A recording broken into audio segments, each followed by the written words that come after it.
ஸ்ரீ சிவசங்கரா தேவனே, ஸ்ரீ சிவசங்கரா தேவனே. Shankaram Sivashankaram. Question from Kalyana Krishnan Ravishankar. நவாக்ஷரி மந்திரம் என்பது 9 எழுத்துக்களை கொண்ட ஒரு சக்தி வாய்ந்த மந்திரமாகும். இது துர்கா தேவியை வழிபடும் மந்திரம் எனவும், இந்த மந்திரத்தை உச்சரிப்பதன் மூலம் பயம் நீங்கும், மன அமைதி கிடைக்கும், எதிரிகள் நீங்குவார்கள், வாழ்வில் வெற்றி கிடைக்கும் என்றும் நம்பப்படுகிறது.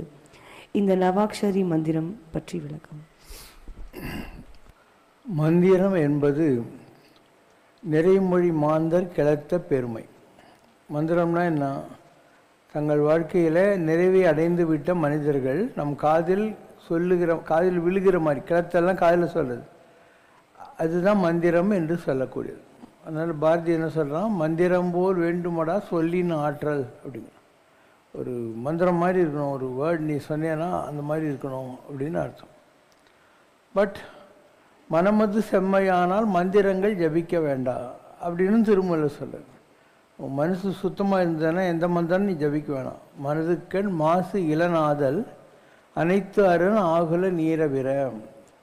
மனதுக்குள்ள மாசு இளன், எந்த குறையும் இல்லாமல் கல்மிஷம் இல்லாமல் ஒருத்தர் இருந்தான்னா அவன் எல்லா தர்மங்களையும் கான்கோர் பண்ணிட்டவன் அர்த்தம். அனைத்து அரண் ஆகுல நீரப்பிற, ஆனால் மற்றதை பற்றியெல்லாம் நீ கண்டுக்க வேண்டாம் அப்படின்னு அர்த்தம். அப்போ இந்த மந்திரங்கள் என்பது என்ன? ஒவ்வொரு காலகட்டத்திலையும் நிறைமொழியை, அதாவது கடவுளுடைய அனுகிரகம் இல்லை உள்ளத்தில் உண்மையொளி உண்டாயின் வாக்கினுள் உண்மையொளி உண்டாகுங்கிற மாதிரி இருந்த சில மகனியர்களுக்கு காதில் கேட்ட சத்தங்கள். மந்திரம் என்பது நிறைமொழி மாந்தர் கிளத்த பெருமை, காதில் கேட்ட சத்தங்கள். ஒரு கௌசிக ராஜா இருக்கான். அவன் கடுமையான தவங்கள் எல்லாம் செஞ்சு பலவிதமான சோதனைகளுக்கு ஆட்பட்டு அதுக்கப்புறம் அவனுக்கு காயத்ரி மந்திரம் கிடைக்கிறது. அதனால் அவன் விஸ்வாமித்திரன் ஆகிறான். விஸ்வம்னா உலகம், மித்திரன்னா ஃப்ரெண்டு. விஸ்வாமித்திரன்னா the friend of the universe அப்படின்னு அர்த்தம். அதனால் நீங்கள் எந்த மந்திரத்தை சொல்கிறீங்களோ அந்த மந்திரம் என்ன ஃபார்மேட்டில் இருக்குது, 2 அடி இருக்குதா 4 அடியில் இருக்குதா அதெல்லாம் சொல்லுவாங்க. அனுஷ்டிப் சந்தா அப்படின்னா, அனுஷ்டிப் என்பது ஒரு கிராமர் சான்ஸ்கிரிட்டில், அந்த சந்தத்தில் அமைக்கப்பட்டிருக்கிறது. என்ன ரிஷி இதை கொடுத்துருக்கிறாரு அதை சொல்லுவாங்க. ஜபே விநியோக அப்படின்வாங்க. இந்த மந்திரத்தை நான் இப்போ ஜபம் பண்ண போகிறேன் அப்படின்னு சொல்லுவாங்க. ஸோ உலகத்தில் எப்படி ஒரு விஞ்ஞானி என்பவன் ஏற்கனவே இருக்கக்கூடிய ஒரு அறிவியல் உண்மையை தன்னுடைய கான்சன்ட்ரேட்டட் எஃபர்ட்னாலேயோ இல்லை ஒரு ஆக்சிடென்ட்னாலேயோ அடைகிறானோ, அந்த மாதிரி கொடுக்கப்பட்டவை தான் மந்திரங்கள். எல்லா மந்திரம் ஒரே ஆள் கிடைக்கல. அதனால் மந்திரங்களை கொடுப்பவர்களுக்கு பேர் மந்திர துவஷ்டா அப்படின்னு, டிஸ்ட்ரிபியூட்டர்ஸ் ஆஃப் தி மந்த்ராஸ்ன்னு அர்த்தம். They are the inventors of mantra. அவங்க எதையும் கண்டுபிடிக்கல. வானவெளியில் இருக்கக்கூடிய ஓசை ஒலியெல்லாம் ஆனாய் நீயேன்ற மாதிரி ஆகாசத்தில் நிறைய சத்தங்கள் இருக்குது. அதில் ஏதோ ஒரு சத்தத்தை தன் காதில் கிரகிச்சு இந்த உலகத்தில் இருக்கிறவங்களுக்காக அதை கொடுத்தாங்க. ஒவ்வொரு மந்திரம் கொடுத்தாலும் இதை நீ ஜபம் பண்ணால் உனக்கு என்ன லாபம் கிடைக்கும் அப்படின்னு ஒரு மோட்டிவேஷன் பாயிண்ட் ஒன்று வச்சுருவாங்க. அது போக ஒவ்வொரு டைமும் நீ இன்க்ரீஸ் பண்ணால் உனக்கு என்ன வரும்? ஏக காலே படே நித்தியம், ஒரு தடவை படித்தா இந்த மாதிரி வரும், 2 தடவை படித்தா இந்த மாதிரி வரும் அப்படின்னு அந்த மந்திரத்தில் உங்களுக்கு ஒரு மோட்டிவேஷன், சைக்கலாஜிக்கலாக உங்களை இன்னும் கூட பூஜை பண்ணுறதுக்கான ஒரு அறிகுறிகளில் அவங்க இதை தூண்டி விடுறாங்க. அதனால் மனம் அது செம்மையானால் மந்திரங்கள் ஜபிக்க வேண்டாம். மனசு சுத்தமாக இருந்துட்டா நீ எந்த மந்திரத்தையும் ஜபிக்க வேண்டியதில்லை. மந்திரம் ஜபிக்கணும்னு ஆரம்பிச்சிட்டியானாக்கா எல்லா மந்திரங்களையும் போட்டு குழப்பிக்கிட்டு இருக்க வேண்டிய அவசியம் இல்லை. உனக்கு எந்த ஒரு ஃபார்ம் ஆஃப் டிவினிட்டி பிடிச்சிருக்கோ அதனுடைய மந்திரத்தை பிடிச்சா போகிறோம். ஒரே நேரத்தில் நீ பிள்ளையாரையும் பிடிச்சி, முருகனும் பிடிச்சி, அம்பாலையும் பிடிச்சி, அதையும் பிடிச்சி, இதுவும் பிடிச்செல்லாம் செய்ய வேண்டியதில்லை. உனக்கு எந்த ஒரு ஃபார்ம் பிடிச்சிருக்கோ அந்த ஃபார்முக்குள்ள மந்திரத்தை நீ கடைப்பிடிச்சாவே போகிறோம். கேரளாலலாம் என்ன பண்ணுவாங்கன்னா, ஒரு பையன் ஒரு வயசுக்கு வர டைம் பிரம்மச்சரியத்தில் இருக்கிற போது அவங்களுக்குன்னு ஒரு குலதெய்வம் கோயில் இருக்கும். அங்கே அந்த நம்பூதிரி பையனை கொண்டு போய் விட்டுருவாங்க. டெய்லி ஒரு கட்டி சாதம் கொடுப்பாங்க, அவ்வளோதான். அவன் அந்த ஒரு கட்டி சாதத்தை சாப்பிட்டு அந்த கோயிலில் உட்காந்துட்டு அவங்க குலதெய்வத்தோட மந்திரத்தை ஜபம் பண்ணிக்கிட்டே இருக்க வேண்டியது, பண்ணிக்கிட்டே இருக்க வேண்டியதுதான். எப்போ அவனுக்கு அந்த குலதெய்வத்தினுடைய பிளெஸ்ஸிங் கிடைச்சதோ அப்போ தான் அவன் வீட்டுக்கே வரலாம். அது வரைக்கும் அவன் கோயிலே தான், அங்கேயே அந்த ஒரு கட்டி சாதத்தை சாப்பிட்டு ஜபம் பண்ணிகிட்டே இருக்க வேண்டியதுங்கிற மாதிரி வச்சுருக்காங்க. அதனால் எதுக்காக அந்த மாதிரி செய்கிறாங்கன்னா, குலம் காக்கும் தெய்வம் எதுவோ அதுதான் குல தெய்வம். உனக்குன்னு ஒரு ஃபேமிலி டாக்டர் இருக்கிறார் இல்லையா, அந்த மாதிரி உன் குலத்துக்குன்னு ஒரு தெய்வம் இருக்குது, அதுதான் குல தெய்வம்னு சொல்கிறது. அதுக்கப்புறம் இஷ்ட தெய்வம்னுவாங்க. இஷ்ட தெய்வம்னா என்ன, உனக்கு பிடிச்ச ஏதோ ஒரு ஃபார்ம் ஆஃப் காட் அப்படின்னு சொல்கிறது. ஸோ உனக்கு ஒரு ஃபேமிலி டாக்டர் இருந்தால் அவர் என்ன பண்ணுவார், சாதாரணமாக உனக்கு வேண்டிய எல்லாம் அவரே பண்ணிவிடுவார். உனக்கு ஏதோ ஒரு ஆப்ரேஷன் பண்ணணும், உனக்கு என்ன டெய்லி ஆப்ரேஷன் பண்ணுவாங்க, ஆயுஸ்லேயே ஒரு தடவை பண்ணுற மாதிரி வந்தால் கூட பெரிய விஷயம். அவரே யார் ஸ்பெஷலிஸ்ட்டுன்னு பார்த்து அந்த டாக்டர்கிட்ட அப்பாயின்மெண்ட் வாங்கி முடிஞ்சால் அவரே கூட வந்து பக்கத்தில் இருந்து ஆப்ரேஷனை முடிச்சுட்டு உனக்கு ஹெல்ப் பண்ணுவார். அந்த மாதிரி உனக்கு எது குலதெய்வமோ அது உனக்கு ஹெல்ப் பண்ணும். நீ அதை மாத்திரமே பிடிச்சா போகிறோம். அது பெரிய கடவுள் அருள் செய்ய வேண்டும்னு பாரதி பாடுவோம். இருக்கிறதுல பெரிய கடவுள் எனக்கு அருள் செய்யணும். இப்போ என்ன, அது சின்ன கடவுள் பெரிய கடவுள் இருக்கா அப்படின்னா, அவன் சொல்கிறான், அம்பிகையை சரணடைந்தால் அதிக வரம் பெறலாம், பராசக்தியை கும்பிட்டியாலும் உங்களுக்கு நிறைய வரம் கிடைக்கும். ஏன் அப்படி சொல்கிறாங்க? Mother is suppose to be a very compassionate form of divinity. அதனால் நீ அம்பாளை பிடி, பாலினிந்தூட்டும் தாயினும் சால இடர்களையும் மாதா பிதா என உன்னை நான் வரித்தேன், இனி யாதாமால் யாதாம் இனி என்று எல்லா கஷ்டங்களையும் போக்குற அம்மா அப்பாவும் உன்னை நான் வச்சுருக்கேன். இனி என்னன்னா என்ன, எல்லாத்தையும் நீ தான் பார்த்துக்க போகிற அப்படின்னு அர்த்தம். அதனால் இந்த மந்திரங்கள், இந்த உபாசனா மார்க்கம் என்பது ஒரு சாதாரண நிலையில் ஆஃபீஸுக்கு போயிட்டு குடும்பத்தில் இருக்கிறவங்களுக்கு அதை ஃபாலோ பண்ணுறது ரொம்ப கஷ்டம். ஏன்னா நீ ட்ராவல் பண்ண வேண்டியிருக்கும். அப்போ ட்ராவலில் எப்படி பண்ணுவேன்? ஒன்று, வீட்டில் வந்து லேடிஸ் எல்லாம் இருப்பாங்க, சுத்தபத்தமெல்லாம் மெயின்டைன் பண்ணுறது கஷ்டம். உங்கள் வீட்டில் ஒரு 2 கேர்ள்ஸு 2 பொட்டை பசங்க ஒரு ஒய்ஃப் இருக்கான்னா 9 நாள் போச்சு, நீ பூஜைலாம் பண்ணவே முடியாது. இப்படி எல்லாத்துக்கும் லிமிட்டேஷன்ஸ் வந்துடுது. அதனால் it is better you go for the internal purification instead of a ritualistic observance. இன்டர்னலாக பண்ணேன்னா அதுக்கு சுத்தபத்தமெல்லாம் கிடையாது. உள்ளுக்குள்ளேயே மந்திரத்தை ஜபிச்சுக்கிட்டே இருக்கலாம். இல்லை இது கூட வேணான்னு சொன்னால் ஒரு பர்ஃபெக்ட் லைஃப், யாருக்கும் உபத்திரமும் கொடுக்காத ஒரு லைஃப்பை நீ லீட் பண்ணால் அதுவே போகும். நல்லெண்ண செய்தல் அத்தீராயினும் அல்லது செய்தல் ஓம்புமின் நல்லாற்றுப்படுவும் நெறியுமாறும் அதுவே.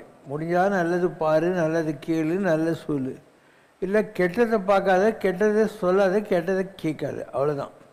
நீ நல்லது பண்ணுன்னு கூட யாரும் சொல்ல, கெட்டது பண்ணாதுறான்னுது. So it's all possible. இந்த கலியுகத்தில் ஜனங்களுக்கு இந்த மந்திர உபதேசம், இந்த வழிகளெல்லாம் போகிறது, உபாசனா மார்க்கம் என்பது கடினமாக இருக்கும். அதனால் மனசுக்குள்ளே பூஜை பண்ணுறது, இல்லை இந்த மாதிரி ஆலயங்கள் எல்லாம் இருக்குது இல்லையா, அது என்ன லயம்னா லயப்படுவது.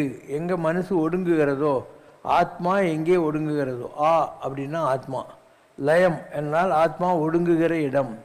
அந்த மாதிரி கோயில்களுக்கு போயிட்டு அங்கே ஒரு 1/2 hour டெய்லி உட்காரு. டிவி வராது, சொந்தக்காரன் வரமாட்டாங்க, யாரும் வரமாட்டாங்க, வீட்டில் இருக்கிற காய்ச்சி மூச்சு சத்தமெல்லாம் இருக்காது. ஸோ கோயில் என்பது நார்மலாக சுத்தபத்தமான ஒரு இடம் தானே. அந்த மாதிரி நீ ஏதோ ஒரு வழியை தேர்ந்தெடுத்துக்கலாம். அதனால் இந்த மந்திரங்களில் சடாட்சரி, நவாட்சரி, இந்த மாதிரி ஒவ்வொன்றும் இருக்குது. 9 எழுத்து அந்த மாதிரி ஒரு சிங்கிள் இருக்குது. இப்போ புவனேஸ்வரியெல்லாம் இருக்குன்னா அந்த மாதிரி வந்து ஒரே ஒரு பீஜாட்சரம் தான் இருக்கும். பீஜம்னா வேதன்னு அர்த்தம். ஒரே ஒரு இருக்கும், அந்த ஒரு அக்ஷத்திரம் தான் இருக்கும். இப்படி ஒவ்வொரு ஃபார்முக்கும் ஒவ்வொரு விதமான இருக்கும். எனக்கு தெரிஞ்சு சியாமலா கனக சங்கர்ஷனின்னு ஒரு மந்திரம் இருக்குது. அது 48 எழுத்துக்களை கொண்டது. நான் வந்து 1983 அந்த ரேஞ்சில் இருந்தபோது நொச்சூர்னு ஒரு இடம், பாலக்காட்டில் கொடுவாயூருக்கு பக்கத்தில், அங்கே அகஸ்தியர் ஆசிரமம்னு ஒன்று இருந்தது. அங்கே ஒரு சாமியார் இருந்தார். அந்த அகஸ்தியர் ஆசிரமத்தில் ஒரு பிள்ளையார் கோயில் இருக்குது. அது காரை சித்தர்னு சொல்லி ஒருத்தர் பிரதிஷ்டை பண்ணுது. ஸோ அந்த தும்பிக்கையை பிள்ளையார் ஆட்டினா தான் கோயிலை சாத்தணும், அது காதை ஆட்டினா தான் கோயிலை திறக்கணும். அந்த மாதிரி ஏதோ ரூல்ஸ் எல்லாம் இருக்குது. ஏதோ ஒரு சித்தர்களுடைய வழிமுறை அங்கே இருக்குது. அப்போது அங்கேருந்து எனக்கு ஒரு லெட்ரு வந்துச்சு ஒரு தடவை. ஏன்னா அந்த பாலக்காடுக்காரங்க யாரோ நம்ம நீலங்கரையில் இருக்கிற போது இல்லை அதுக்கு முன்னாடியே எங்கிட்ட வருவாங்க. இப்போ ஏதோ ஒரு வகையில் அங்கேருந்து எனக்கு லெட்டர் வந்துச்சு, இந்த மாதிரி உங்களுக்கு என் செலவில் நான் யாகம் வளர்த்து சாமலா கனக சங்கர்ஷி மகாமந்திரத்தில் அபிஷேகம் பண்ணணும்னு வந்திருக்கு, அதனால் நீங்கள் ஒரு தடவை வாங்கன்ட்டு. சரின்னு நான் அப்போ தான் ஆகஸ்ட் 13, 14, 15 மந்திராலயம் காஞ்சி பரமாச்சாரியார் கர்னூல் இருந்தார், அவரை பார்த்துட்டு நந்தியால் பக்கத்தில் அகோபிலமெல்லாம் போய் சாமியெல்லாம் கும்பிட்டுட்டு மெட்ராஸுக்கு வந்த உடனே இந்த லெட்டர் வந்தனால கிளம்பி போயிட்டேன். கிளம்பி போய் கார் கண்ணாடி உடஞ்சி போச்சு. அப்படியே கண்ணாடி கண்ணாடி வெளியில் மலையில் நினைஞ்சிக்கிட்டு குருவாயூருக்கு போய் ரூம் கிடைக்கல, கார்லேயே படுத்து நின்றுட்டு குருவாயூரப்பனை பார்த்துட்டு காரை கொண்டாந்து கோயம்புத்தூரில் விட்டு அந்த ஆசிரமத்துக்கு வேறு ஒரு டூரிஸ்ட் காரில் போய் அந்த யாகம்லாம் பண்ணாங்க, கலசாபிஷேகம்லாம் பண்ணாங்க. அதுக்கப்புறம் கோயம்புத்தூர்லேருந்து கார் எடுத்துன்னு வந்துட்டேன். கார் எடுத்துன்னு வந்த உடனே தான் நான் காளிகாம்பாள் கோயிலுக்கு போனேன். ஷாமலா அப்படின்னா கருத்த நிறமுள்ள காளி அப்படின்னு அர்த்தம். இப்போ அது வரைக்கும் நான் மண்ணடிலே தான் இருக்கேன். 1968 நான் மலையப்பந்தேர்லேயும் மண்ணடியிலேருந்து தான் இருக்கேன், சபரிமுத்தேரில். ஆனால் காளிகாம்பாள் கோயிலுக்கு போனதே இல்லை. அப்போ இந்த மந்திரம் சொல்லி நமக்கு அபிஷேகம் எல்லாம் பண்ணுறாங்க இல்லையா, அதுக்கப்புறம் நான் காளிகாம்பாள் கோயிலுக்கு போகிறேன். அதுக்கப்புறம் என் லைஃப்பில் பலவிதமான அனுபவங்கள் வர ஆரம்பிச்சது. இப்போ காளிகாம்பாள்ன்றது யார்? ஷியாமலா, கருத்த நிறமுள்ள காளி, அதுதான் காளிகாம்பாள். அப்போ நமக்கு ஒவ்வொருத்தருக்கும் ஒரு பேங்க் இருக்குது, நம்முடைய பூர்வ புண்ணியம், நம்முடைய பாஸ்ட் ப்ரேயர்ஸ் எல்லாம் இருக்கிறது. இதுக்கு முன்னால் நான் ஏதோ ஒரு பிறவியில் ராமகிருஷ்ண பரமஹம்சனாக இருந்தேன். அதனால தான் கோடிசாமி சொல்வார், அவர் தோத்தாபுரியா இருந்தபோது நான் ராமகிருஷ்ணா இருந்தேன், தாத்தா ராமகிருஷ்ண பரமஹம்சம் இருந்தார். அப்போ அந்த ராமகிருஷ்ணராக இருந்தபோது நான் என்ன பூஜை பண்ணேன்? அந்த ஆத்மாவில் காளி பூஜை பண்ணேன், தட்சிணேஸ்வரில் இருக்கிற காளியை பூஜை பண்ணிகிட்டு இருந்தேன். அந்த பூர்வ புண்ணியம் நமக்கு கிடைக்கணுன்றதுக்கு தடையாக இருந்த விஷயங்களெல்லாம் தாண்டி நம்ம போகிறோம். என்னுடைய ஒரு ஆத்மஸ்வரூபம் ராகவேந்திரர் மந்திராலயம் போகிறோம். பரமாச்சாரியாருடைய அனுகிரகம் நமக்கு அங்கே கிடைக்கிது, கர்னூலில் இருக்கிற இந்த மில்லில். அதுக்கப்புறம் என்னுடைய 1வது பிறவிகள் பிரகலாதன். ஆனால் இந்த பிரகலாதன் இருந்த இடம் தான் அகோபிலம். அது எல்லாத்தையும் விட முக்கியம், அகோபிலத்துக்கு பக்கத்தில் தான் எங்கள் வம்சத்துக்கு உள்ள ஒரு ஊர் இருக்குது, சின்ன கோட்டலா அப்படின்வாங்க. என் சிவசங்கரில் என்ன சின்ன கோட்டலா. ஸோ நான் இன்னும் போனதில்லை. ஆனால் நம்ம ஆளுங்க யாரோ அந்த பக்கம் போன போது காரில் சின்ன கோட்டலா பார்த்து அந்த ஊரை கூட போய் பார்த்துட்டு வந்தாங்க. இப்போ ஏதோ ஒரு கணக்கு இருக்குது இந்த உலகத்தில், எது நடக்கணுமோ அதுக்கு ஒரு டைம் ஃபேக்டர் இருக்குது. அதனால தான் எது நடந்ததோ நன்றாகவே நடந்தது, எது நடந்து கொண்டிருக்கிறதோ நன்றாகவே நடந்து கொண்டிருக்கிறதுன்னு சொல்லி அங்கெல்லாம் போகிறோம், யாகம் வளர்க்குறோம், காளிகாம்பாள் கோயிலுக்கு போகிறோம். இப்படி பல அனுபவங்கள் ஒவ்வொன்றா வரும். அதனால் எல்லா மந்திரங்களையும் எல்லாரும் ஜபிக்கணும்னு அவசியம் இல்லை. உனக்கு அவசியம்னு தோணுச்சுன்னா உன் குலதெய்வத்தை பிடிச்சா போகிறோம். That will take you further to all the other forms of divinity. அதில் ஒன்றும் எந்த ஒரு இப்போ நீ எம்ஏ படிக்கிற, எம்ஏல பேசிக் சப்ஜெக்ட் இங்கிலீஷு இல்லை சைன் லாங்குவேஜ் ஏதோ ஒன்று இருக்கும். அது ஒரு எம்ஏ வாங்கிட்டேன்னா மீதி 5-6 எம்ஏ வாங்கலாம். ஏன்னா நீ மற்றதெல்லாம் பண்ண தேவையில்லை. எக்கனாமிக்ஸ் முடிச்சிருக்கேன்னாக்கா எம்ஏல வேறு ஏதாவது இருக்கும் இல்லையா, அந்த சப்ஜெக்ட் மாத்திரம் நீ படித்தா போகிறோம். அப்போ நீ 6 எம்ஏ 7 எம்ஏன்னு சொல்லிக்கலாம். அந்த மாதிரி முதல்ல ஒன்றுத்தை பிடி. அந்த ஒன்றுத்துக்கு அப்புறம் உனக்கு இன்னும் ஆசை இருந்தால், உனக்கு சாட்டிஸ்ஃபேக்ஷன் கிடைக்கலன்னா மற்றதை பற்றி அப்புறம் யோசனை பண்ணலாம். So there is no need for எடுத்த உடனே எல்லாம் படிக்கணும் கொள்ளணும் அப்படின்னு அவசியம் இல்லை. ஓகேவா? Next question. அவதானி கலை என்பது ஒரு வகையான நினைவு மற்றும் கவனத்தை கூர்மையாக்கும் கலையாகும். இதில் ஒரு நபர் பல செயல்களை ஒரே நேரத்தில் செய்து அவற்றில் கவனம் செலுத்துகிறார். இது பல நூற்றாண்டுகளாக இருந்து வரும் ஒரு கலை வடிவமாகும். மாணவர்கள் மற்றும் அறிவாளிகள் மத்தியில் பிரபலமாக உள்ளது. பாபாஜி, நீங்கள் ஒரு அவதானி போல சத்சங்க அருளுரை பேசுகையில் உள்மனதில் மந்திர ஜபமும், பக்தர்கள் கேள்விகளுக்கு பதில் கூறுவதும், வந்திருப்பவர்களை கவனிப்பதும், சில சமயம் உங்களது நெற்றிக்கண்ணால் அருள் செய்தும் வந்திருப்பவர் என்ன மனதில் வேண்டுகிறார் என்று அறியும் திறன் கொண்டுள்ளீர்கள். இது எப்படி சாத்தியமாகிறது? அஷ்டாவதானம்னா ஒரே நேரத்தில் 8 விதமான வேலையை செய்யுது. சதாவதானம்னா 100 விஷயங்களை ஒரே நேரத்தில் செய்யுது. தமிழ்நாட்டில் ஒரு முஸ்லீம் கூட அது பண்ணியிருக்காரு. சதாவதானி செய்கு தம்பி பாவலர் அப்படின்னு சொல்லி ராம்நாத் டிஸ்ட்ரிக்டில் ஒருத்தர் இருந்தார், அவர் பண்ணியிருக்காரு.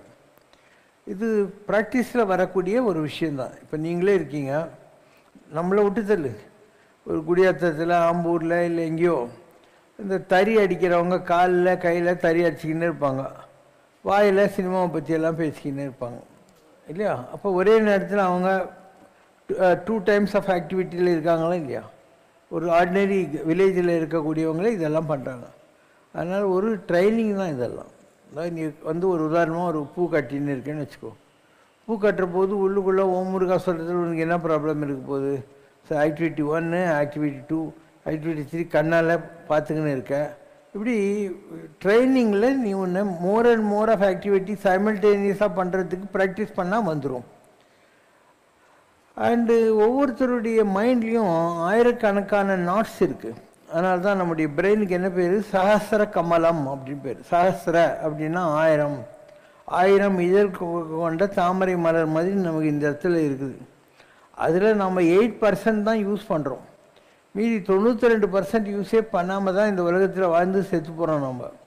So it's a question of your training. இது பயிற்சிகளால் வரும். என்ன பண்ணுவாங்க, 10 பொருள் வைப்பாங்க உனக்கு எதிரில். பயிற்சின்றது என்னன்றது சொல்கிறேன். நீ அந்த 10 பொருளை கண்ணால் பார்த்துட்டு ஒரு பேப்பர் பேனாக எடுத்துக்கிட்டு பென்சிலு, ரப்பரு, கண்ணாடி, இப்படி அந்த 10 பொருள் என்னங்கிறத நீ எழுதணும். அதுக்கப்புறம் அந்த 20 பொருள், 40 பொருள், 100 பொருள்னு அப்படி வைப்பாங்க. ஸோ நீ அதை பார்த்துட்டு மைண்டில் அதை அப்படியே டயக்ராஸ் பண்ணிக்கிட்டு எழுதுறது. இப்படி தான் அதுக்கு ட்ரைனிங் கொடுப்பாங்க. They train you by making you start from a smaller number to multi numbers. இது அவசியம்னு தெரிஞ்சால் நீங்கள் பண்ணலாம், எல்லாராலையும் பண்ண முடியும், ஒன்றும் ப்ராப்ளமே இல்லை. எவ்வளோ பேருக்கு இந்த மனப்பாடமாக நிறைய விஷயங்கள் வரும், டக்கு டக்குன்னு வந்துடும். இப்போ நானே வந்து எந்த காலத்தில் படித்ததோ படிக்காததோ அதெல்லாம் வாயில் டக்கு டக்குன்னு வந்துடும். நிறைய பேருக்கு நாளைக்கு காத்தால பரீட்சைனாக்கா 9 மணி காத்தால 9 மணி வரைக்கும் படிச்சேன்னு இருப்போம், மைண்டில் ஒன்றுமே இருக்காது, பிளாங்காக இருக்கும். இதுக்கெல்லாம் காரணம் இந்த ரிட்ரைனிங் கெப்பாசிட்டின்னு வாங்க. நம்ம மைண்டில் இருக்கக்கூடிய பிரெயின் செல்லில் இருக்கிற retraining capacity. With little training is possible. இது சின்ன சின்னதாக நீங்களே பண்ண முடியும். என்ன பண்ணணும், பெட்டில் படுத்துக்கணும். படுத்துட்டு உங்கள் வீட்டு மெயின் டோர்லேருந்து உங்கள் வீட்டுக்குள்ளே ஒவ்வொரு ரூம்லேயும் ஒவ்வொரு செவத்துலேயும் என்னெல்லாம் இருக்குதுன்னு அப்படியே கற்பனை பண்ணிக்கினே வா. உங்கள் வீட்டுக்கு தெரியும் உனக்கு. ஒரு பெட்ரூம்னால் இல்லை கட்டில், ஒரு சேரு, சோஃபா, ஏதாவது ஃபோட்டோ கிட்டோ இருக்கும், பீரோ இருக்கும், அந்த மாதிரி உனக்கு தெரியும் இல்லையா என்ன இருக்குதுன்னு சொல்லி. ஸோ அந்த மாதிரி நீ ட்ரைனிங் பண்ணலாம். முதல்ல ஆரம்பி, உன்னுடைய வீட்டிலேருந்து ஆரம்பி, இல்லை உனக்கு தெரிஞ்ச ஏதாவது ஒரு இடத்துலேருந்து ஆரம்பி, இல்லை உனக்கு தெரிஞ்ச கோயிலேருந்து ஆரம்பி. நீ ஒரு கன்சாமி கோயிலுக்கு, காளிகாம்பல் கோயிலுக்கு, ஒரு மாங்காடு கோயிலுக்கு எங்கேயோ போயிருக்கேன்னு வை. அந்த கோயிலில் நீ போயிட்டு வந்த அனுபவங்கள் உங்கள்கிட்ட மெமரி சிப் மாதிரி பதிவாயிருக்கு இல்லையா, அதை அப்படியே கொண்டு வரணும். நம்ம இங்கே இருக்கோம் அந்த மாதிரி பண்ணுறது ஒரு வழி. இதை விட ஈஸியான வழி, பேசாமல் படுத்துக்கோ. படுத்துட்டு இதெல்லாம் இருக்கிறது தானே, அவனும் புதுசாக சொல்ல. உன்னுடைய கால் கட்டை விரலேருந்து ஆரம்பித்து கட்டை விரல், அதுக்கப்புறம் இருக்கிற விரல் ஒவ்வொன்றா, அப்புறம் உன் பாதம், பாத்துக்கப்புறம் கால், அதுக்கப்புறம் முழங்கால், அப்புறம் தொடை, அதுக்கப்புறம் இடுப்பு, அதுக்கப்புறம் மாறு, அதுக்கப்புறம் கண், மூக்கு, காது, தலை, இப்படி உன்னுடைய பார்ட்ஸ் ஆஃப் த பாடி இருக்கு இல்லையா, அதை நினை. உன்னை நீயே படுத்துக்கிட்டு வேறு இதையும் நினைக்காத, உன்னுடைய பார்ட்ஸ் ஆஃப் த பாடி நினை. இதுதான் இந்த மந்திரங்கள்லாம் சொல்கிறாங்க இல்லையா, அவங்களுக்கு உள்ளது அது. கனிஷ்டிகாபியாம் நமஹ, மத்தியமாபியாம் நமஹ, இப்படிலாம் சொல்கிறாங்க இல்லையா, அதுதான் இந்த விரல் அதெல்லாம் மந்திரத்திலே தான் வருது. சரி, எனக்கு சான்ஸ்கிரிட் வரல பாபா அப்படின்னானா, உங்கள் சஷ்டி கவசமெல்லாம் இருக்கு இல்லையா, சண்முக கவச்சம், அப்புறம் ஸ்கந்தகுரு கவச்சம், கந்த சஷ்டி கவசம், இதெல்லாம் அதே தான். நீங்கள்லாம் என்ன பண்ணுறீங்க, ஒரு கடப்படான்னு சொல்லிவிட்டு மந்திரத்தை சொல்கிறீங்க. அப்படிலாம் இல்லை. இந்த மந்திரங்களெல்லாம் நம்ம பெரியவங்க ஒன்றும் முட்டாள்கள் இல்லை. அவங்க ஏன் அதெல்லாம் பண்ணாங்க அப்படின்னா, கணைக்கால் முழங்கால் கதிர்வேல் காக்க, வட்டக்குதத்தை வல்வேல் காக்க, நாபிக்கமலம் நல்வேல் காக்க, இப்படி வரிசையாக வருது இல்லையா. அப்போது கொஞ்சம் பொறுமையாக கணைக்கால், முழங்கால், வட்டக்குதம்னா பேக் சைடு, இப்படி ஒவ்வொன்றையும் நினச்சி, நாபிக்கமலம்னா மூக்கு, இப்படி நினச்சிக்கினே வரணும். அப்போ எந்த ஒரு கவச்சமும் கூட தியானத்துக்காக கொடுக்கப்பட்ட ஒரு விஷயந்தான். எனி கவச்சம் you are going to use. இது நிறைய பேருக்கு புரியறதில்ல. அவங்க இப்போ வாரியார் சாமிக்கிட்ட போய் யாரோ கேட்டாங்களாம், நான் கந்த சஷ்டி இதில் ஆண்குறி 2 வட்ட குதத்தெல்லாம் வருதுன்னு, வேணாம் அப்படின்னாராம் வாரியார். அப்போ வாரியார் மாதிரி ஒரு பெரிய படிப்பாளிக்கே இது புரியலன்னு சொன்னால் ஒரு சாதாரண மனுஷனுக்கு எங்கே புரிய போகுது. அப்போ இதெல்லாம் கண்டுபிடிச்ச பாலன் தேவராயனோ இல்லை ஸ்கந்த குரு கவச்சத்தை எழுதின சாந்தானந்த சுவாமிகளோ இல்லை பாம்பர் சுவாமிகள் சண்முக கவச்சம் எழுதினா இவங்கெல்லாம் பைத்தியக்காரங்களா? இதெல்லாம் எதுக்காக வச்சாங்கன்னா parts of the body. Parts of the பாடின்னு வரைச்ச உன் கால் விரலேருந்து ஆரம்பித்து ஆண்குறியும் வரும், பட்டக்ஸும் வரும், கை வரும், கால் வரும், மூக்கு வரும், தலை வரும், எல்லாம் தான் வரும். நீ இந்த பாட்டு கேவலம், இந்த பாட்டு பெரிய யோக்கியத்தை நீ ஏன் நினச்சிக்கிற? It's your perverted thinking. So all the parts அந்த டயக்ரஸ் பண்ணுறதுன்னு வாங்க, ஒவ்வொன்றா யோசனை பண்ணி கொண்டு வர முடியும். எவ்வளவோ வழிமுறைகள் இருக்குது. தியானத்துக்கு என்ன ஒரு வழியாக இருக்குது? நான் சொன்ன மாதிரி பார்ட்ஸ் ஆஃப் த பாடி, கவச்சம், உங்கள் வீட்டில் இருக்கிற பொருள்களை பார்க்குறது, இல்லை நீ இது வரைக்கும் எந்த கோயிலுக்கு போயிருக்கோ அதில் ஏதாவது ஒரு கோயிலை மைண்டில் தேர்ந்தெடுத்துக்கிட்டு அந்த கோயிலுக்குள்ளே நீ போயிட்டு பூஜைலாம் பண்ணிவிட்டு வர்ற மாதிரி யோசனை பண்ணுறது. உனக்கு அதுக்கு மேலே கெப்பாசிட்டி இருந்துச்சுன்னா ஒரே நேரத்தில் கண்ண முடின்னு உட்காந்து சிதம்பரம் கோயிலுக்குள்ளே முதல்ல போ, அதுக்கப்புறம் காளாஸ்தி கோயிலுக்குள்ளே போ, அதுக்கப்புறம் காஞ்சிபுரம் ஏகம்பரேஸ்வரர் கோயிலுக்குள்ளே போ, அப்புறம் திருச்சியில் இருக்கிற ஜம்புலிங்கேஸ்வரர் கோயிலுக்கு போ, அப்புறம் அண்ணாமலையார் கோயிலுக்கு போ. முருகன் உனக்கு பிடிக்கும்னாக்கா ஆறுபடை வீடு இருக்கு இல்லையா, அது மாதிரி உனக்கு தெரிஞ்ச எல்லா முருகர் கோயிலையும் வரிசையாக ஒவ்வொன்றா கொண்டு வா. அந்தந்த கோயில் மூலஸ்தானத்தில் இருக்கிற சாமிக்கு நீ பூஜை பண்ணுற மாதிரி, கற்பனை காட்டுற மாதிரி, அபிஷேகம் பண்ணுற மாதிரி, நெய்வேத்தியம் வைக்கிற மாதிரி கற்பனை பண்ணிக்கோ. எல்லாமே தியானம் தான். தியானத்துக்கு ஏதோ மந்திரம் தான் வேணும்னு நீ நினைக்கவே வேண்டியதில்லை. இந்த கொஸ்டின் ஆஃப் ஒரு யானைக்குது, யானை நீ காலெல்லாம் கட்டி செயின் போட்டால் கூட தும்பிக்கை ஆட்டிக்கினே தான் இருக்கும். அந்த மாதிரி நீ ஒரு ரூம்குள்ளே ஒன்று பூட்டு ரூமெல்லாம் பூட்டிட்டு லைட்டெல்லாம் ஆஃப் பண்ணால் கூட மனுஷன் அமெரிக்கா வரைக்கும் போயின்னு தான் இருக்கும். அதனால் என்ன பண்ணுவாங்க, அந்த யானையை அடக்கிறதுக்கு அந்த loose end of the chain இல்லை, அதை தூக்கி இந்த தும்பிக்கு மேலே போட்டுருவாங்க. அப்போ யானை நினச்சிக்குமா நம்மளை கட்டிட்டாங்க, நம்மளை கட்டிட்டாங்க, அப்படியே உட்காந்து இருக்குமா. அந்த மாதிரி அலையும் மனதை அடக்குபவனே யோக தற்பரனாம், அலையும் மனதை அடக்குபவனே யோக சிற்பரனாம். யார் மனசை அடக்கிறானோ அவன் தான் யோகி. மனம் அடக்க கல்லாருக்கு வாயேன் பராபரமே, மனசையே அடக்க முடியல உன்னால் அப்படின்னு சொன்னான். இது வாய் வச்சு சும்மா வளர்றீங்கன்னு என்ன பண்ணிட்டு போகிற? நம்ம முதல்ல நம்மளை கான்குவர் பண்ணலாம், நம்ம லைஃப்பை பெர்ஃபெக்ட் பண்ணலாம். ஊரிய கேடு கேட்டால் நம்மளுக்கு என்ன, அவனுங்களால் நமக்கு ஏதாவது லாபங்க தான். செஞ்சால் கூலி, சரிச்சா மாட்டேன், நாம் உழைச்சா தான் நமக்கு இன்றைக்கி சாப்பாடு. இதுக்காக எதுக்கு இதிலலாம் போய் வேஸ்ட் பண்ணிகிட்டு இருக்கணும்? அதனால் நீங்கள் உங்களை கான்சென்ட்ரேட் பண்ணுங்கள். கடமையாவன தன்னை கட்டுதல், முதல்ல நீ உன்னை கான்குவர் பண்ணும், அதுக்கப்புறம் பிறர்னால வேண்டும். உன்னை நீ கான்குவர் பண்ண அப்புறம் மற்றவங்க சர்வோஜன துகினு மற்றவங்களுக்காக நீ நினைக்க ஆரம்பிக்கலாம். அதில் ஒன்றும் ப்ராப்ளம் இல்லை. இதில் சயின்டிஃபிக்காக நான் சொல்கிற மாதிரி இருக்குது. இல்லை நீயே வந்து உன் எதிரில் 10 பொருளை வச்சு எழுதிப்பார், 50 பொருளை வச்சு எழுதிப்பார், 100 பொருளை வச்சு எழுதிப்பார். அப்படியே நம்பர் வந்து மைண்டில் வரும், கூட வரதுக்கான வாய்ப்புகள் இருக்குது. இல்லை ஒரே கடவுளை விதவிதமான கோயில்களில் பாரு, இல்லை பலவிதமான கோயில்களில் இருக்கிற பலவிதமான, நீ நிறைய கோயில் போயிருக்கணும், அப்போ தான் உனக்கு இந்த ட்ரைனிங்கெல்லாம் பாசிபிளாக வரும். இல்லை உன் வீடு, உன்னுடைய பார்ட்ஸ் ஆஃப் த பாடி, எதை வேணால் நீ யோசனை பண்ணி பார்க்கலாம். யாருமே இதுதான் பண்ணணும்னு உனக்கு எதுவுமே சொல்லவே இல்லை. You follow any system which appeals to you. அதுலேயே உனக்கு இந்த கான்சன்ட்ரேஷன் வரும். ஆனால் இந்த கான்சன்ட்ரேஷன் எல்லாமே எதுக்காகனா பிளாங்க் மைண்டுக்கு போகிறதுக்காக. All these things are training.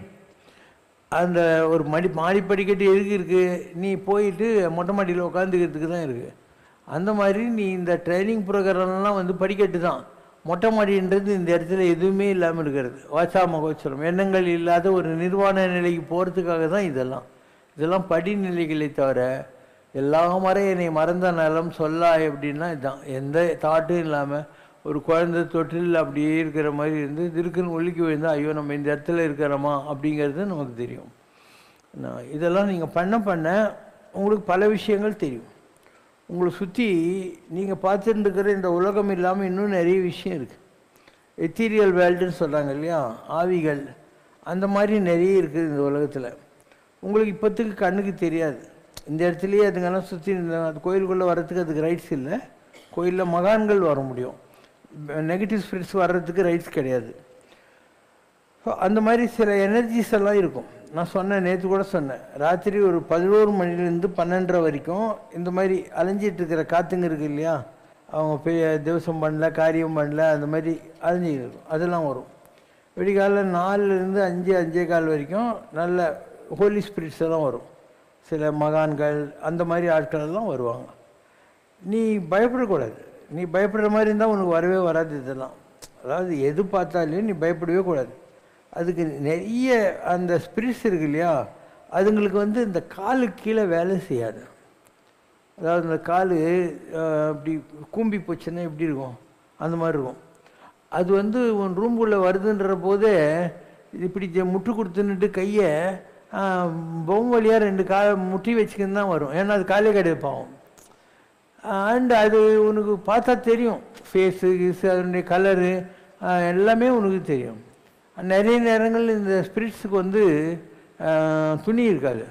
அதனால் என்ன பண்ணுவோம், உன் ரூமில் இருக்கிற கர்டன் கிளாத்து ஏதாவது இல்லையா, அதை இப்படி வச்சுக்கிட்டே வரும். அப்போ உனக்கே தெரியாது உன் கர்டன் கிளாத்தும். இதெல்லாம் யாருக்கு வரும்? நீ வந்து மைண்டில் எல்லாத்தையும் கான்கர் பண்ணி எதை பார்த்தும் பயப்படாத ஒரு நிலைக்கு போனேன்னா இந்த காட்சிகள்லாம் பார்க்கலாம். நிறைய காட்சிகள் இருக்குது. வள்ளலார் சொல்கிறதெல்லாம் இன்னும் பெரிய நிலை. ஆணி பொன்னம்பலத்தே நான் கண்ட காட்சி அற்புத காட்சி அடின்னு வரேன். நான் வந்து ஒரு கோல்டு அவரால் பெரிய பெரிய மிராக்கலஸ் திங்ஸ் எல்லாம் பார்த்தேன். ஜோதி மலை உண்டாச்சுதடி, ஜோதியில் ஒரு மலையை நான் பார்த்தேன், இப்படிலாம் வள்ளலார் சொல்வார். அதெல்லாம் இன்னும் higher level. So there are so many things. உனக்கு தெரிஞ்சதை விட தெரியாத விஷயங்கள் உலகத்தில் ஜாஸ்தி. நீ இந்த உலகத்தில் இது வரைக்கும் நம்ம பெரியவங்க சொன்னதெல்லாம் வந்து ஏதோ ஈசா பேபிள்ஸு விக்ரமாதித்தன் கதை நினச்சின்னுக்கிறதில்ல, அப்படிலாம் இல்லை. எல்லாமே உண்மை. நாகலோகம் உண்மை, பித்ருலோகம் உண்மை, இந்த மாதிரி அலைஞ்சிட்டு இருக்கிற ஆத்மாக்கள் எல்லாம் பரிதவிச்சுக்கிட்டு இருக்கிறது உண்மை, தெய்வீக உலகம் என்பது உண்மை, எல்லாமே இருக்குது உலகத்தில். It's a question of your preparedness. ஒரு ப்ரிப்பேர்ட்னஸ் இருக்குது. அது இல்லாமல் உனக்கு இதெல்லாம் கிடைச்சா கூட நீ பயந்து ஓடிப்பிடுவேன். நீ வந்து ஒரு பாம்பு புத்துக்கு நாக பஞ்சமி அன்னைக்கு இது ஊற்ற போகிறேன், என்னது பால் முட்டை போடுறதுக்காக போகிறேன். என்னென்ன ஒரு குங்குமம் போட்டு அந்த முட்டையை வச்சு போட்டு பாலை கொஞ்சம் புதுசில் ஊற்றிட்டு கீழே வந்து கற்பூரம் காட்டிட்டு வந்துடுறது தான் உன்னுடைய பூஜை. நீ போய் அந்த பாம்பு புத்துக்கிற பண்ணுற போது பாம்பு வந்து புஷ்ஷுன்னு மேலே வச்சுன்னா நீ தட்டை போட்டு ஓடிவிடுவேன். அதனால் உங்களுடைய சோகால்டு ப்ரேயர்ஸ் எல்லாமே கூட நாங்கள் வந்து ஒரு விளாட்டிக்கணுவோம். அந்த மாதிரி you are not very serious to see God or to experience God. You are not prepared now. அது வந்துச்சுன்னா நீ ஓய்ஞ்ச, அந்த பாம்பு வந்துச்சுன்னா நீ ஓய்ஞ்ச. இப்படி மகான்கள் நிறைய தவம் செய்கிறாங்க இல்லையா, அந்த நேரத்தில் அவங்களுடைய வைப்ரேஷன் இருக்குது. நம்முடைய சுவாசம் இருக்கு இல்லையா, அதுவும் பாம்பு தான். குண்டலினின்னு பேர். முருகனுக்கு பேரே வந்து நாகசுப்பிரமணி. முருகர் பாம்பு, நாகசுப்பராயிட்டு தான் அவர் பேர்.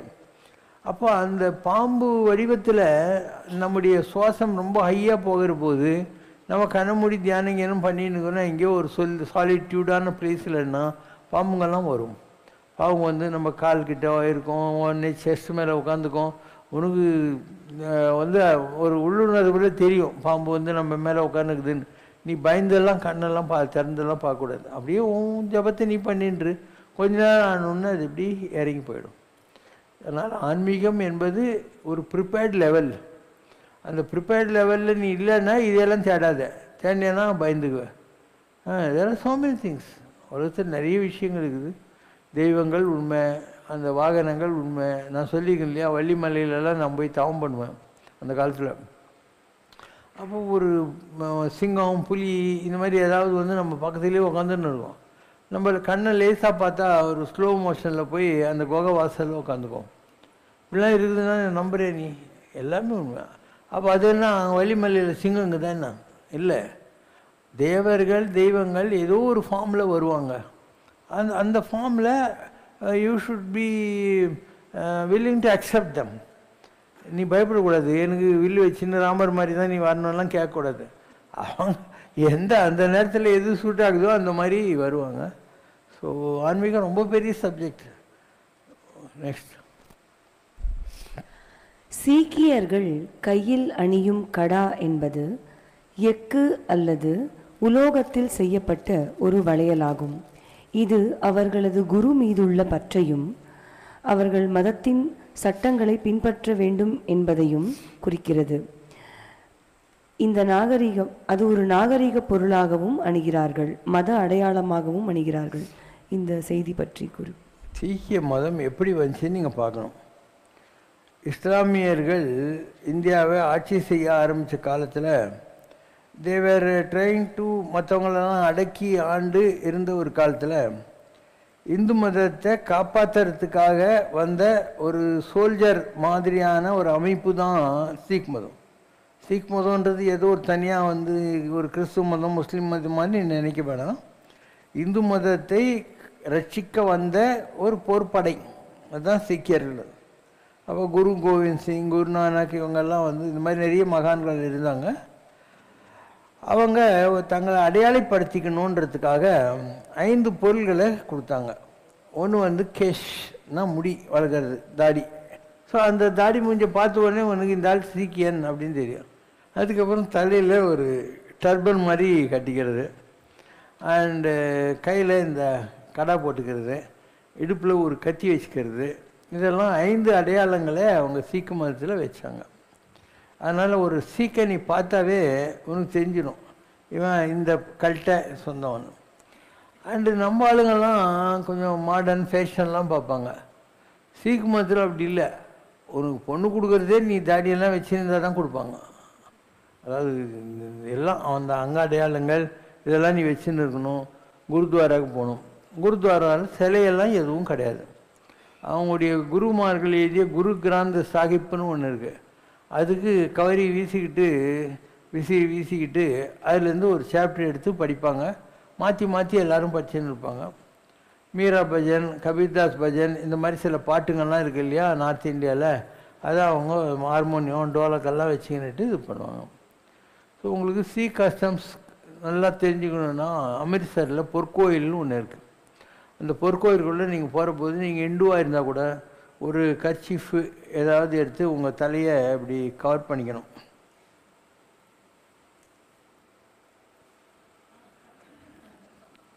அவங்க நல்ல தர்பனெல்லாம் வச்சுன்னு வருவாங்க. அண்டு செருப்பெல்லாம் வெளியே விட்டுடணும். உள்ளே நுழையிற போது அங்கே வாட்டர் இருக்கும், அதில் காலை கழிக்கணும்.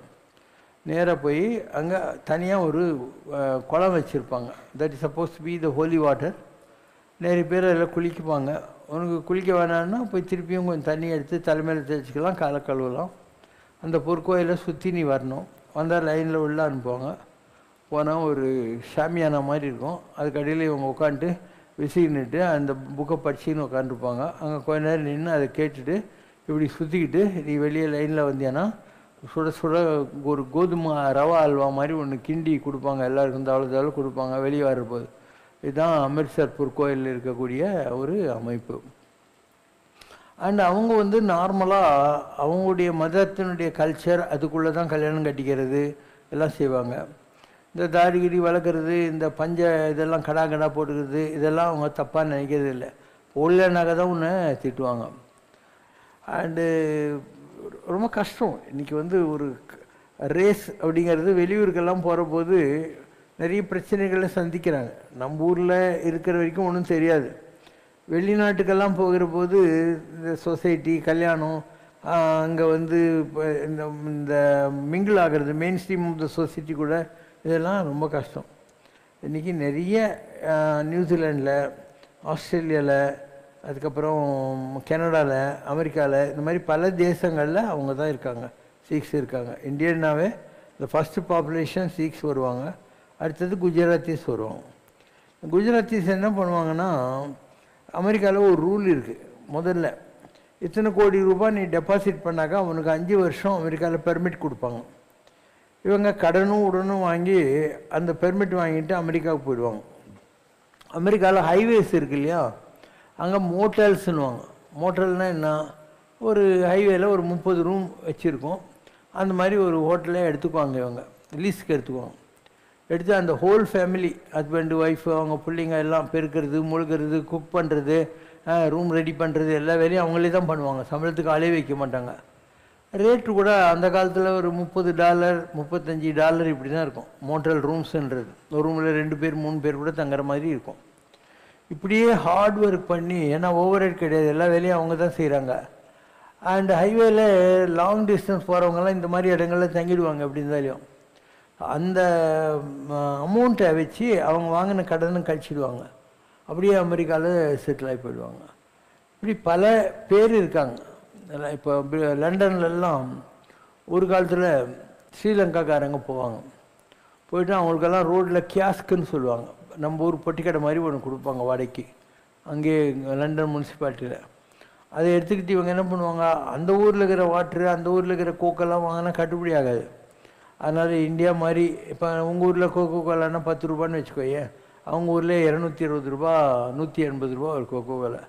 ஸோ இந்த மாதிரி சீப்பான பொருள்கள், நம்ம ஊர் சோப்பு, இப்போ ஒரு லக்ஸ் சோப்பு நம்ம ஊரில் ஒரு விலை இருக்கும், ஒரிஜினல் லக்ஸ் வேறு விலை இருக்கும். So they get it from the other countries. அதெல்லாம் வைப்பாங்க. அவங்ககிட்ட வாங்குறவங்களும் யார், நம்மளை மாதிரி பஞ்சம்பளிக்கு போனவங்க தான் அந்த கடைகளில் போய் வாங்குவாங்க. அந்த மாதிரி அவங்க செட்டில் ஆனாங்க ஸ்ரீலங்கன்ஸ். அதுக்கப்புறம் கொஞ்சம் ஹை லெவல் ஆஃப் பிஸ்னஸுக்கு போக ஆரம்பித்தாங்க. ஒரு ஹோட்டல் அந்த மாதிரி ஜாப்பு அந்த மாதிரி போக ஆரம்பித்தாங்க. அப்போது பங்களாதேஷ்லேருந்து போனாங்கல்ல லண்டனுக்கு, அவங்கெல்லாம் இந்த கடைங்களெல்லாம் வாடகை எடுத்துக்கிட்டாங்க. இந்த ஸ்ரீலங்கன் கிட்ட இருந்த கடைகளை இவங்க வாடகை எடுத்துக்கிட்டாங்க. இப்படி இந்தியா ஒவ்வொரு நாட்டிலையுமே இப்படிப்பட்ட பல விஷயங்கள் இருக்குது. இப்போ நம்ம ஊர்லேருந்து படிக்கிறதுக்கு போகிறாங்க, ஆஸ்திரேலியாக்கெல்லாம் படிக்க போகிறாங்க. அங்கே வந்து ஒரு வாரத்துக்கு இவ்வளோ மணி நேரம் நீ வேலை செய்யலான்ட்டு அலோவ் பண்ணுறாங்க. நீ ஒரு ஸ்டூடெண்ட்டுக்கு ஏதோ ஒரு ஸ்டூடெண்ட் டெய்லரிங் கற்றுக்கிறேன், செருப்பு தைக்கிறதுக்கு கற்றுக்கிறேன்னு ஏதோ ஒரு படிப்புக்கு போகலாம், டிகிரி தான் வாங்கணும்னு அவசியம் இல்லை. அங்கே போன உடனே உனக்கு இவ்வளோ மணி நேரம் வேலை செய்யலான்னு இருக்கும். ஸோ இவங்க அந்த வேலையை செய்வாங்க.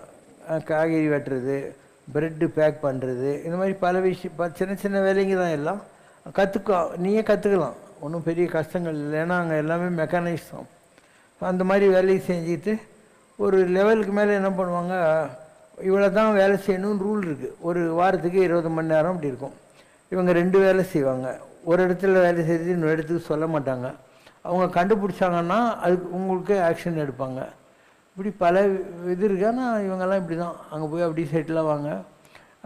ஏதாவது ஒரு இவ்வளோ வருஷம் ஆன உடனே இவங்களுக்கு பெர்மிட் கொடுப்பாங்க அங்கே தங்கறதுக்கு. முதல்ல வந்து உங்களுக்கு க்ரீன் கார்டுன்றாங்க இல்லையா, அது வரதுக்கு லேட் ஆகும். முதல்ல என்ட்ரி பெர்மிட் மாதிரி ஒன்று கொடுப்பாங்க, அப்புறம் க்ரீன் கார்டு, அப்புறம் சிட்டிசன்ஷிப். இந்த மாதிரி 1008 லொட்டு எல்லா நாட்டிலையும் இருக்குது. இவங்க வெயிட் பண்ணி அதை வாங்கிட்டு செட்டில் ஆகிடுவாங்க. இப்போ அமெரிக்கா மாதிரி நாட்டில் ஒவ்வொரு கண்ட்ரிலேருந்து வர்றவங்களுக்கும் ஒரு பர்சன்டேஜ் வச்சுருப்பான். இவ்வளோ பெர்சன்ட் ஆளுங்க தான் அந்த நாட்டிலேருந்து வரலான்ட்டு. அதனால் இந்தியாக்காரங்க வந்து சீக்கிரம் ஃபில் ஆகிடும். மற்ற பல கண்ட்ரிலேருந்து அவ்வளோ பேர் வரமாட்டாங்களா, அதனால் அது ஃபில் ஆகலைன்னா தான் இந்த சர்ப்ளஸ் லிஸ்ட்லேருந்து போவாங்க. அவங்களுக்கெல்லாம் ஈஸியாக கிடச்சிடும். ஏன்னா அந்த நாட்டிலேருந்து அங்கே அமெரிக்காவுக்கு ரீபேட்டட் ரொம்ப கம்மியாக இருப்பான். இப்படி நுணுக்கங்கள் எவ்வளவோ இருக்குது. அதனால் எந்த வளம் இல்லை இந்த திருநாட்டில், ஏன் கையை ஏந்த வேண்டும் வெளிநாட்டில். உங்கள் ஊரில் நல்லா இருக்கிறியா, இப்போ ஒன்று யாராவது எதாவது கேட்க போகிறாங்களா, பொங்கல் சாப்பிட்டேன், வாழைப்பழம் சாப்பிட்டேன், சாக்லேட் சாப்பிட்டேன், பாட்டு கேட்குறேன், சாமி கும்பிட்றேன், நிம்மதியாக செத்துப்போ. ஏன் வெறும் துட்டுக்காக தான் அங்கே போகிறேன். என்ன பெரிய துட்டு, நல்லா யோசனை பண்ணு. நம்ம ஊரில் 10 ரூபாய்க்கு குடிக்கிற கோகோ கோலாவை அங்கே போய் $1.6 குடிக்கணும். நம்ம ஊருக்கு 15 ரூபாய் 20 ரூபாய்க்கு பிஸ்லரி வாட்டர் குடிப்பேன். அங்கே $2.2 $2.2 200 நம்ம ஊரில் 20 ரூபாய்க்கு தண்ணி குடிக்கிற துட்டு அங்கே போய் அவ்வளோ துட்டு ஏன் கொடுக்குறேன்? இங்கேயே இப்போல்லாம் வந்து 1.5 லட்ச ரூபா 2.5 லட்ச ரூபாலாம் சம்பளம் கிடைக்குது. அதை விட்டு அங்கே போய் நீ ஹைலி டெக்னிக்கல் ஸ்கில் இருந்தியானாக்கா உனக்கு ஒரு $75,000 கிடைக்கும். $75,000 வரைக்கும் கிடைக்கும். டெக்னிக்கல் இல்லைன்னா நீ லோக்கல் அமெரிக்கனாக இருந்தானா கூட உனக்கு $40,000 தான் கிடைக்கும். இந்த $75,000 நீ 1/3 வந்து டேக்ஸ் கட்டணும்.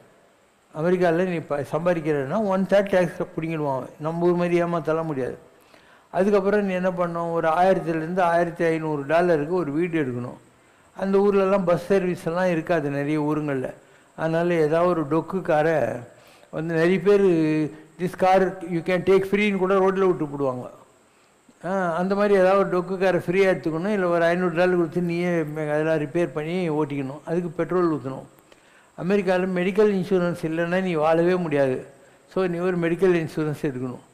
இப்படி அந்த நீ வாங்க போகிற அந்த $4,000 இவ்வளோ லொட்டுலோஸுக்கு இருக்குது. 2 பேர் அமெரிக்காவில் சம்பாதிச்சிங்கன்னா அமெரிக்காவில் குப்பை கொட்டலாம். ஒரு ஆள் தான் சம்பாதிக்கிறாங்கன்னா ஒன்றும் பண்ண முடியாது. இனி அதுங்க போனது வேஸ்ட். அதுக்கு அதுலேயும் நடுநடுவில் வேலை இல்லாமல் போடும். அதுக்கு பென்சில் இருக்கிறதுன்னு பேர். இவங்க என்ன பண்ணுவாங்க, அந்த பென்சில் இருக்கிற நேரத்தில் வாடகை கொடுக்க முடியாது.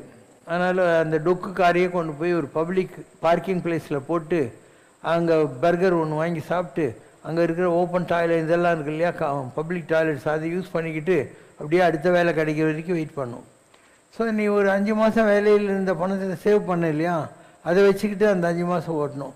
அதுக்கப்புறம் உனக்கு பணம் இல்லைன்னா ரொம்ப கஷ்டம். ஒரு காலம் வந்துச்சு அமெரிக்காவில். இப்போது அமெரிக்காவில் இருக்கிறவங்களே வந்து நடு ரோட்டில் ஸ்லம் மாதிரி தங்க ஆரம்பித்தாங்க. ஏன்னா அவங்களால அஃபோர்ட் பண்ண முடியல.